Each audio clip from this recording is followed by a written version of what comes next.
여러분께서는 지금 경제학자 곽수종이 보는 새로운 시사 곽수종의 뉴스 정면 승부와 함께하고 계십니다. 네, 지금 다음 달 3일 되면 대선 후보를 민주당에서는 결정하기로 했죠. 그죠? 예. 그리고 국민의당은 5일로 정했습니까? 아니면 4월 5일로 결정되는 걸로 지금 나오고 있는데요. 나오고 있죠. 예. 그리고 이제 제3지역이 남아 있고요. 아직 이 이슈는 남아 있는 것 같고 3지대. 한교안 권한대행이 지금 배려를 한다고 후보 등록을 하루 연장했다 그랬죠. 그죠? 자유한국당 쪽에서. 예. 누가 지금 제일 유력합니까? 자유한국당. 이게 배려가 아니고 원래 자유한국당 경선 규정의 초기에 발표한 내용에는 네. 그 예비 경선, 그러니까 1차 컷오프가 끝난 뒤에도 예. 뭐 후보를 영입할 수 있다. 그러니까 이제 1차 경선 거치지 않은 사람도 본 경선에 바로 올라올 수 있다. 예, 이 조항이 들어가면서 굉장히 네. 이제 자유한국당 내 예비 주자들이 좀 반발이 있었고요. 예. 거기다가 또 이제 황교안 권한대행이 불출마 선언을 하면서 네. 그 후보 등록이 원래 오늘 낮에 끝나는 거였는데 내일까지 연장하고 그런 어떤 특례 조항을 예정을 없애겠다 이렇게 발표를 한 겁니다. 그래서 네. 오히려 지금 이제 자유한국당 입장에서는 기존 여론조사를 보면은 홍준표 지사가 약간 앞선 조사들이 좀 나왔지만 예. 뚜렷한 지금 강자가 없는 여러 지금 이제 상당히 많은 수의 예비 주자 대선 후보들이 예. 경쟁하는 그런 구도로 돌입할 것 같은데 예. 특히 이제 이게 경선은 국민 여론조사만 이제 반영되는 게 아니고 오히려 당원들의 어떤 표심이 더 크게 반영되기 때문에 예. 결과를 쉽게 예측하기 어려운 그런 예. 상황으로 갈 수도 있을 것 같습니다. 예. 보시기에 진짜 국회의원 당선되시는 것만 해도 훌륭한 건데 사실은 훌륭한 분들이죠. 어떤 의미에서는. 또 대통령 선거까지 후보로 나선다는 것은 정말 나라와 국가를 생각해서 국민을 생각해서 하시는 마음이라고 믿고 간다면 지금 현재 자유한국당에 11명 정도 되는 이 후보들 솔직히 말씀을 해서 국민들이 보는 입장에서는 좀 고개를 갸우뚱할 수 있는 상황이지 않습니까? 그럼에도 불구하고 이렇게 대선 후보로 나서겠다고 11분이나 나서는 이유는 뭡니까? 배경이? 지금 오히려 자유한국당은 이제 사실 이제 정권 재창출 이제 과거에 지금은 여당이 아니죠. 여당이 없어졌으니까 이제 정권 재창출에 대한 어떤 낙관을 할 수 없는 낙관이 아니라 사실 굉장히 비관적인 상황인데 그럼에도 불구하고 원내 2당입니다. 90석이 넘는 의석을 갖고 있고 그 속에서 어쨌든 이제 대선 이후에도 정치를 이어가야 된다라는 각도에서 보면 누군가 이제 대선 주자가 되고 또 당권을 갖고 정치 이어간다는 그런 어떤 여러 가지 현실적 필요성들 때문에 아마 많은 분들이 지금 이렇게 도전하는 것 같은데요. 그런 어떤 상황 논리는 이해가 되는데 이제 문제는 뭐냐면 그 속에서도 더 중요한 거는 이제 지금 자유한국당 내에 그 주자가 많다라는 얘기는 그분들이 똑같이 한 가지 목소리를 내지는 않을 수 있을 것 같아요. 예를 들어서 지금 바깥에서 보는 것처럼 그냥 박근혜 전 대통령 지키기 당으로 가는 거 아니냐 이렇게 볼 수도 있지만 또 만약에 그분들 중에 다른 목소리를 내는 좀 결이 다른 목소리를 내는 분들이 후보가 될 수도 있고 그런 어떤 오히려 경선 과정 속에서 당의 전체적인 진로 문제와도 연결되는 그런 어떤 흐름들이 나타나지 않을까 싶은데 그 부분에서 이제 당이 어떤 선택을 하느냐에 따라서 대선 이후에 오히려 대선의 어떤 승리 가능성이 얼마나 되느냐 이 문제보다는 대선 이후에 과연 자유한국당이 어떤 길을 걷게 되느냐 이 문제가 결정될 가능성이 많아 보이죠. 자유한국당 입장에서 이양원 본부장님 3년 동안 개헌을 해서 3년 동안 대통령을 하게 하고 개헌을 한다면 3년 후면은 노려 볼만 하지 않습니까? 예를 들면 그죠? 그렇죠. 그러니까 지금 어떤 노력들을 하지 않는다면 당이 존재할 수 있을까라는 의문도 들기 때문에 대선 주자들이 많아지는 이유라든지 그리고 이제 지지층을 결집하는 이유들은 미래를 도모하기 위한 것이겠죠. 네. 근데 궁금한 게 이제 바로 그 점이에요. 더불어민주당을 보면 안희정, 이재명, 그리고 최성 이런 사람들이 그래도 나름대로 2군을 선수층이 두껍잖아요. 네. 근데 자유한국당이나 바른정당을 봤을 때 과연 보수 쪽에서 봤을 때 진영에서 봤을 때 우리도 선수층이 두껍다라고 할 만할까요? 숫자만 갖고 두터워지는 건 아니겠죠. 그만큼 국민들이 주목하고 기대할 만한 어떤 주자를 보유해야 되는데 그런 부분이 지금 사실은 이 보수 전체의 위기 상황이라는 걸 반증하는 게 아닌가. 왜 사람을 안 길렀어요?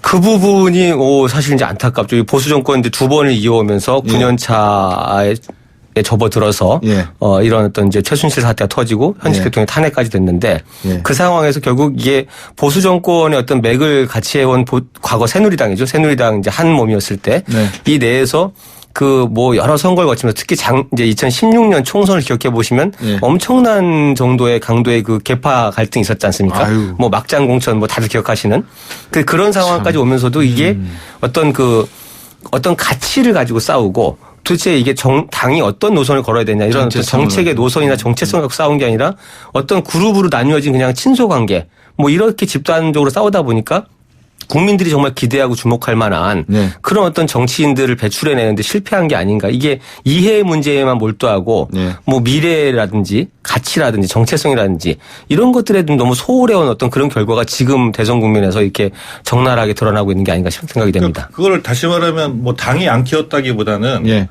어떻게 보면은 자생적으로 이렇게 그 말씀하신 내용들을 뒷받침을 해서 큰 인물들이 없었다고 볼 수도 있는 거죠. 예. 왜냐하면 민주당 같은 경우에도 사실 뭐 안지사나 그 이재명 시장 같은 경우에 뭐 당이 키웠다고 볼 수는 없지 않습니까? 근데 뭐 이제 국민들의 요구들을 좀 받아내고 본인들이 노력을 해서 좀 뜬 면이 있기 때문에 보수 진영에서도 좀 앞으로는 좀 그런 게 필요할 수 있다고 봅니다. 그럼 너무 거기 질문을 좀 많이 드리면 주제가 또 바뀔 것 같아서 이제 조금 화제를 돌려가지고 개헌 국민투표 합의 문제에 대해서 한번 말씀을 나눌까 합니다. 이번 대선 때 민주당을 빼고, 그러니까 민주당, 엄격히 말하면 민주당 내 개헌을 반대하는 세력을 빼고 뭐 찬성하는 분들은 심정적으로 조금 하겠죠. 그죠? 대선 때 개헌 국민투표를 합의를 했는데 어떻습니까? 이게 진짜 합의가 돼서 합의한 거예요? 아니면은 아까도 제가 여쭤봤습니다만 이 반문 세력들을 만들어 보기 위해서 합의를 한 거예요? 지금 어쨌든 오늘 그 합의는 아마 뭐 꼭 반문 뭐 이런 어떤 연대나 이런 걸 고려한 것보다는 국회 개헌특위 차원에서 이루어진 일이긴 한데요. 근데 그 생각보다는 전격적인 합의가 있었고 예. 또 내용에 대한 이제 개헌의 방향에 대한 내용이 구체적으로 드러났기 때문에 예. 만약에 이게 다음 주 초에 각 당에 이제 아마 전달이 돼서 의총을 거치면서 네. 채택 여부가 지금 결정이 될 텐데 예. 그게 만약에 현실화된다라고 하면은 예. 뭐 정치적인 반문연대를 노린 건 아니라 하더라도 예. 상당히 이 대선 구도에 큰 파장을 일으킬 수 있는 현실적인 개헌 문제가 수면 위로 부상할 수 있다고 봐야죠. 만약 그게 뭐 불발되고 그냥 1차 합의는 있었지만 예. 각 정당이 이 문제를 뭐 대선과 같이 맞물려서 추진하지 않겠다 이렇게 결정이 돼버리면 뭐 그냥 미풍으로 끝날 수도 있겠습니다만 예. 만에 하나 이게 지금 민주당을 제외한 3당이 합의가 되고 당론으로 추진이 될 때는 개헌을 발휘할 수 있는 현실적인 힘을 갖게 되는 거 아니겠습니까? 일부 반발이 예. 하더라도 과반수만 있으면은 예. 국회 제적으로 과반수만 있으면 국회 발의가 되기 때문에 예. 그러면 이게 현실의 문제가 되고 그 속에서 이제 앞으로 국회 표결 또 국민투표가 가능하냐 이런 문제들까지 연결되면서 각 정당 내 대선 주자와 또 각 세력들이 개헌에서 어떤 입장을 보이느냐에 따라서 상당히 큰 변환수로 작동할 수도 있을 그런 가능성이 있다고 봅니다. 예. 이양훈 본부장님, 헌법은 국민들의 것입니까? 뭐 제가 대답할 일은 아닌 것 같은데요. 네. 아니요. 왜냐 그러면 네. 우리가 수사적으로 표현해야 될 것과 아까도 제가 이정원 변호사한테 여쭤보니까 이정원 변호사가 청와대 영장 수색이 실패한 게 법리적으로 실패한 겁니까? 라고 여쭤봤더니 법리적으로 실패한 게 아니라 실질적으로 실패한 것이다 라고 하셨습니다. 그러니까 법률적으로는 영장을 집행을 했으니까요. 자, 실질적으로 헌법을 누가 결정하는 겁니까? 국회에서 결정하는 거죠. 그렇죠. 법을 만드는 사람이 국회의원들이기 때문에. 국회의원들이 법의하고 그죠. 그래서 헌법은 국민들의 것이다라고 하는 의미는 알겠는데 이 국민들이 참여해야 된다. 수렴해야 된다. 이것도 다 이해가 된단 말입니다. 근데 개헌에 대한 내용 그다음에 개헌의 시기 이것을 모두 다 국민들에게 물어보고 결정을 해야 된다라고 하는 것은 좀 무리가 따를 수 있겠죠. 글쎄요, 이제 그건 철학적인 문제니까 이제 제가 대답하기는 좀 곤란하고요. 네. 어쨌든 현재까지의 여론은 국민들의 여론하고 이번에 오늘 3당이 합의한 거는 좀 네.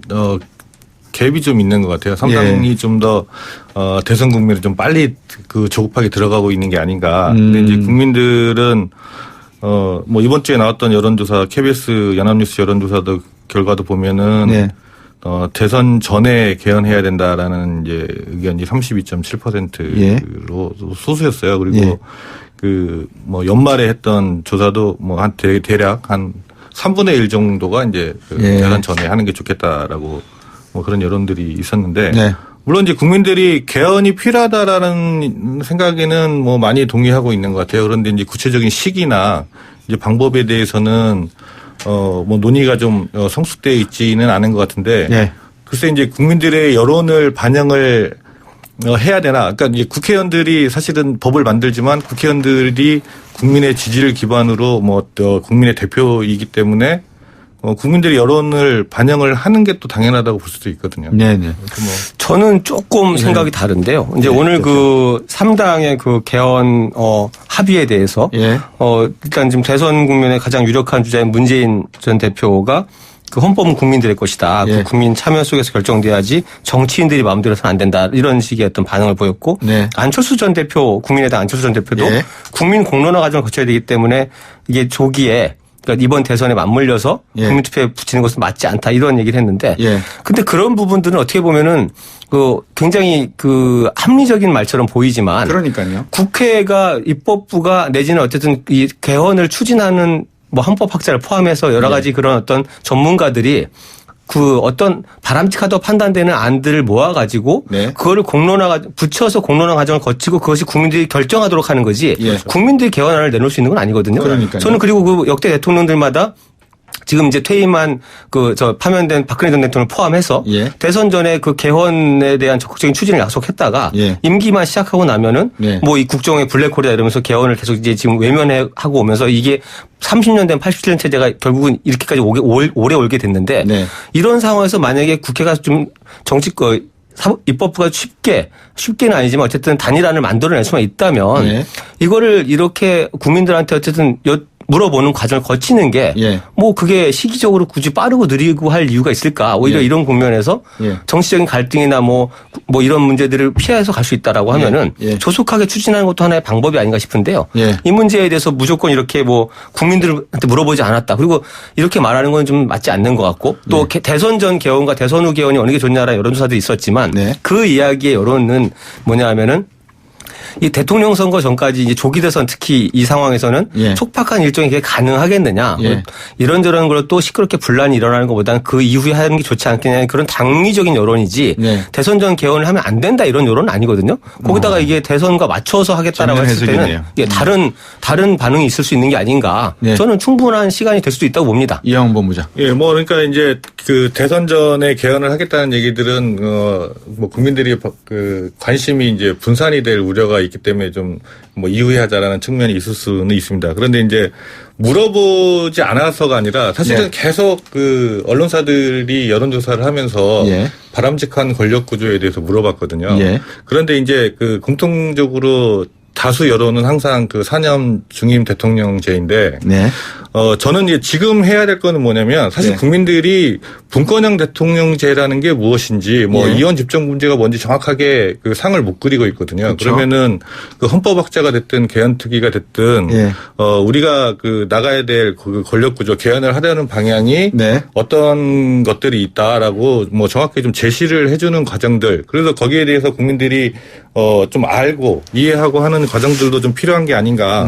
뭐 그런 생각을 하는 거죠. 근데 그 부분도 저는 마찬가지라고 보는 게요. 사실 이게 4년 중임제가 좋냐, 뭐 내각제가 좋냐, 아니면 이원 집정부가 좋냐 이런 여론조사는 실시된 지가 굉장히 오래됐습니다. 근데 이게 아무리 여론조사를 많이 하고 정치권이 그냥 이야기를 하고 법 전문가나 헌법 전문가들 이야기를 해도 국민들이 그 문제를 뭐 관심이 있는 분들도 많겠지만 정말 세밀하게 비교 평가해서 어느 것이 좋다라고 집단적으로 국민이 다 결정해 주는 과정을 거치기 어렵습니다. 오히려 만약에 지금 현재 상황에서 그 뭐 국회가 판단한 어떤 바람직한 개헌의 방식이 그 통치 구조가 이런 게 있다면 그거를 하나의 합의를 통해 내놓고 그게 국민들 이제 공론화 과정 속에서 그걸 국민들이 평가를 하겠죠. 그래서 그게 마음에 들지 않으면 부결되는 거거든요. 국민투표에서 그런 어떤 과정 자체가 필요한 거지 이게 어떤 게 바람직한 통치 구조냐를 국민들이 합의해 줄 때까지 기다려야 된다. 그러면 어느 세월에 이게 개헌이 된다라는 건 저는 그것도 이해하기가 좀 어렵습니다. 아니 그러니까 진행은 해야 되는데 뭐 표결 날짜를 정한 거는 좀 그래서 성급할 수 있다라는 거죠. 그러니까 할 지금 그 단계들을 해야 될 일들을 아직 그 본격적으로 시작을 안 했는데 뭐 이제 60일도 안 남았지 않습니까? 오늘 딱 처리를 하겠다. 오히려 이게 현실의 문제로 다가와야 국민들도 정말 정확하게 들여다보고 평가하고 할 수 있는 게 아닌가요? 근데 이제 여론에는 두 가지가 있는 것 같아요. 사실 권력구조 문제가 좀 복잡하고 어려운 문제인 면도 있지만 4년 중임 대통령제가 계속 높게 나오는 거는 사실 대통령이 그동안 뭐 문제가 많은 대통령들은 있었지만 네. 국민들이 신뢰를 더 안 하는 건 사실 국회잖아요. 네. 그래서 뭐 국회의원이나 국회에서 주도적으로 뭘 한다는 거에 대한 약간 그 공감대는 좀 더 형성이 돼 있는 측면이 있는 것 같아요. 어떤 중요한 사안을 놓고 저 중요한 사안에 대해서 전문가가 나서서 충분히 국민들에게 설명을 하고 그것이 국민들이 이해되고 난 다음에 국민들과 전문가들 사이에서 토론과 그리고 내용들이 만들어지는 시간이 필요하다는 때에 개헌의 시간이 좀 필요하다는 것과 국민들에게 물어봐야 된다. 이거 전부 다. 그러니까 그 전문가적 대화 내용이 없고 네. 이건 완전히 다른 내용의 기간이거든요. 예. 저는 지금 문재인 전 대표께서 말씀하시는 것은 후자 쪽. 그러니까 전문가의 토론을 통해서 충분한 어떤 내용을 하고 난 다음에 어떤 시간이 필요하니까 이걸 하자는 것인지 아니면 바로 그냥 국민들에게 물어봐야 되니까 국민들이 먼저 토론하시고 그다음에 전문가들이 끼어들고 이래서 시간이 필요하다는 건지 이게 좀 애매모호해서 여쭤봤던 거거든요. 그렇죠. 지금 오늘 3당의 합의는 뭐 정당 차원의 합의라기보다는 국회 개헌특위가 중심이 됐는데 네. 개헌특위 활동한 상당히 시간이 많이 됐습니다. 그리고 네. 그 속에서 많은 토론이 있었을 거고요. 네. 거기서 하나의 안이 나온다면 네. 그 두 가지 이게 그냥 투표를 붙이는 게 아니라 예. 국회 안에서도 그것이 과연 합당은 아닌가에 대한 표결 과정을 거쳐야 되고 또 그 네. 사이에 공론 과정 기본적으로 거쳐야 되는 공론화 과정 시간이 있습니다. 그 속에서 국민들도 그 문제를 평가를 하겠죠. 예. 거기에 따라서 이제 결정될 수 있기 때문에 예. 저는 이게 안을 내놓고 시작을 해야 뭔가 구체적인 논의가 되는 게 아닌가 이렇게 생각을 하는 겁니다. 예, 이양훈 본부장님. 근데 이제 국민들 입장에 좀 바쁘긴 할 것 같아요. 그 50몇일 남은 기간 동안에 네. 어떤 후보가 그렇죠. 대통령으로 적합한지 판단도 해야 되고 이게 우리나라가 어디로 가야 될지 개헌을 어떻게 해야 될지도 판단을 해야 되면 좀 복잡하긴 하죠. 예. 네. 아마 이 소위 수학 문제로 봐서는 연립 방정식을 동시에 풀어야 되는 아주 고차원 방정식 같은데 청취자 여러분들이 보내주신 문자 제가 소개해드리겠습니다. 9727번님. 조기 대선 경기 침체까지 국민들은 여러 가지로 힘듭니다. 이번 대선에 시기를 맞춘 개헌은 짧은 시간 졸속이 될 것 같기도 하고요. 대선 치르고 국민들 숨 좀 돌리고 1년 정도 준비 기간 갖는 게 좋지 않을까요? 라고 하셨고요. 8408번님. 아니 그럼 간통죄 없애자고 국민들한테 물어봤어요? 헌법이 국민의 것입니까? 라고 하셨고요. 그다음에 4517번님. 현재 있는 법도 못 지키시는데 개헌한다고 잘 지키겠습니까? 라는 의심이 듭니다. 각각의 헌법을 지도층의 비리가 있을 때 바로 처리할 수 있는 보완적이고 강력한 법으로 보완하는 게 맞다고 생각합니다. 0960번님. 개헌 얘기를 하던 주자들이 선거에 임박해서는 자기 임기 끝나고 하라는 이유는 사실 자기까지는 해먹고 나서 바꾸든지 말든지 해라. 이게 이유인 것 같습니다. 국민들이 바보입니까? 라고 또 하셨습니다. 그러니까 이제 여러 가지 생각들이 다 다르신 거는 민주주의 사회니까 저희들이 이제 존중을 해야 되겠죠. 한 1분 정도 남았는데 정리를 좀 해드려야 될 것 같습니다. 가장 중요한 게 개헌이 추진된다면 바람직한 권력 구조는 무엇이라고 생각해야 되는지. 아까도 이제 이원 집중 문제 말씀하셨고 4년 중임제, 6년 단임제. 이게 아마 또 어떻게 보면 중요한 내용일 것 같기도 하고요. 전에 그런 여론조사가 있었습니다. 이제 4년 중임제와 그냥 이원 집정무제를 별도로 놓고 물어봐서 어느 게 좋냐 이렇게 물어본 게 있었는데 사실 그만큼 이제 그 논의의 깊이가 얕음을 보여주는데요. 이원 집정무제 하에서도 대통령제가 유지가 되는 겁니다. 그렇죠. 대통령제 그 중임제를 할 수도 있고요. 그러니까 대통령 중심제냐 이원 집정무제 이렇게 물은 다음에 대통령제에서 단임제냐 중임제냐 이렇게 물어야 되는데 바로 그게 이제 전문가가 필요한 거 아닙니까? 그런 부분들조차도 제대로 논의가 안 되고 있는 이유는 뭐냐면 추상적으로 이게 계속 논의되고 있기 때문이라고 생각합니다. 저는 오히려 정말 제대로 아니면 두세 가지 아니라도 정확하게 내놓고 국민들께 지금 여쭤보는 그런 과정 거쳤으면 싶습니다. 예, 이양훈 본부장. 예, 이제 어떤 식의 흐름이든 사실은 이제 개헌을 놓고 뭐 두 가지 시각이 존재를 하잖아요. 그러니까 개헌을 하자는 쪽을 의심하는 쪽에서는 이게 이제 그 개인의 문제를 시스템의 문제로 치부를 하려고 하는 거 아니냐라는 거고 또 반대쪽에서는 너무 그 시스템을 무시하는 거 아니냐 그러는데 결국에는 뭐 대통령 중심제를 확 바꾸기는 쉽지 않을 것 같고요. 다만 이제 그 제왕적 대통령제에 대한 비판들은 많이 있기 때문에 대통령을 좀 뭐 견제하고 권한을 좀 분산시키는 쪽으로 방향은 가겠죠. 네. 19대 대선 미리 보기 아젠다 센터 이상일 대표 칸타퍼블릭의 이양훈 본부장 두 분과 함께했습니다. 오늘 두 분 감사합니다. 고맙습니다. 감사합니다. 하루 생기 충전이 한 병 김병의 다 들었어 안 들었어 다 들었어 안 들었어 다 들었어 다 들었어 어른아민 씨 다 들었어 안 들었어 다 들었어 안 들었어 다 들었어 안 들었어 다 하루 생기 영양이 한 병에 다 들었다. 오라민 씨. 이 생기 봐라. 힘들었던 나에게, 마음먹은 나에게, 다시 한번 해보려는 나에게, 포기하지 않는 나에게, 아직 힘을 내고 있는 나에게. 난 오늘 나에게 바카스를 사줬습니다. 나를 아끼자 바카스. 노트북? 데스크탑? 태블릿? 뭐가 필요할지 몰라서. 짠! 태정이가 준비한 롯데하이마트 글로벌 PC대전. 혜택까지 꽉 찼으니까 안 가고 못 빼기겠죠. 하이마트로 가요. 2월 28일부터 3월 27일까지 자세한 사항은 매장에 문의. 3월의 제이준 통신. 안녕하세요, 정채연입니다. 제 미모의 비결은 아무리 피곤해도 자기 전에 꼭 제이준 마스크팩을 하는 거죠. 여러분도 제이준 해보세요. 금방 달라져요. 우리 모두 핵미모가 됩시다. 화이팅! 내일 더 빛나는 마스크 제이준. 카누가 라떼를 만들었습니다. 카누니까 라떼에도 깊이가 있습니다. 좋다. 세상에서 가장 설레는 카페 카누 라떼. 안녕하세요. 창업 컨설턴트 이랑주입니다. 제가 창업 꿀팁 하나 알려드릴게요. 바로 KT 성공팩. 매장에 필요한 인터넷, 와이파이, 카드 단말기, CCTV 등 전화 한 통이면 설치부터 AS까지 한 번에 가능하죠. 창업 필수품 KT 성공팩 1588-0114. 코막힘엔 오트리빈. 답답한 코막힘. 코감기, 알레르기성 비염으로 답답할 때는 오트리빈을 뿌려보세요. 2분 안에 작용하여 답답한 코막힘을 뚫어줍니다. 코막힘엔 전세계 판매 1위 오트리빈. 니콜라솔 2016년 발표 기준 부작용이 있을 수 있으니 첨단 사용상의 주의사항을 잘 읽고 의사 약사와 상의하십시오. 평생 사랑하겠습니까? 네. 시작하는 그 마음 그대로 행복할 수 있도록 시작했던 그 마음 그대로 경북 구미, 김포 한강, 송도 국제도시에서 짓습니다. 호반에 변치 않는 첫 마음을 만나세요. 지은이 호반건설.